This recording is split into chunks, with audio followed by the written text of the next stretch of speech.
చాలా కాలం క్రితం యాకోబు మరియు ఏశావు అనే ఇద్దరు అన్నదమ్ములు ఉండేవారు. వాళ్ళు జంటగా పుట్టినా చాలా భిన్నంగా ఉండేవారు. ఏశావు బలవంతుడు, వేటకు వెళ్లడం ఇష్టపడేవాడు. కాని యాకోబు ప్రశాంతంగా ఉండేవాడు, ఇంట్లో ఉండటాన్ని ఇష్టపడేవాడు. ఒకరోజు ఒక ముఖ్యమైన విషయం జరిగింది.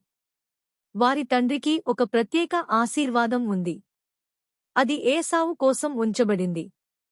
కాని యాకోబుకు ఆ ఆశీర్వాదం కావాలి అనిపించింది. అందుకే యాకోబు ఒక చిట్కా చేశాడు. అతను ఏశావులా నటించాడు. ఆ ఆశీర్వాదాన్ని పొందాడు. అయ్యో! ఇది తెలిసిన తర్వాత ఏశావు చాలా కోపంగా అయ్యాడు. యాకోబు భయపడి ఇంటినుంచి పారిపోయాడు. ఆ రాత్రి యాకోబు బయట నిద్రించాడు.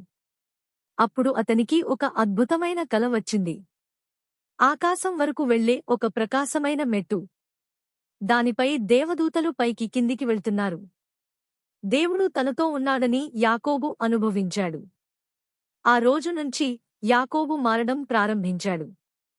అతను కష్టపడి పనిచేశాడు. మంచి వ్యక్తిగా మారాడు. చాలా సంవత్సరాల తర్వాత అతను ఒక నిర్ణయం తీసుకున్నాడు. ఇంటికి తిరిగి వెళ్ళాలి అని. కాని అతనికి భయం వేసింది. ఏశావు ఇంకా కోపంగా ఉంటాడా అని.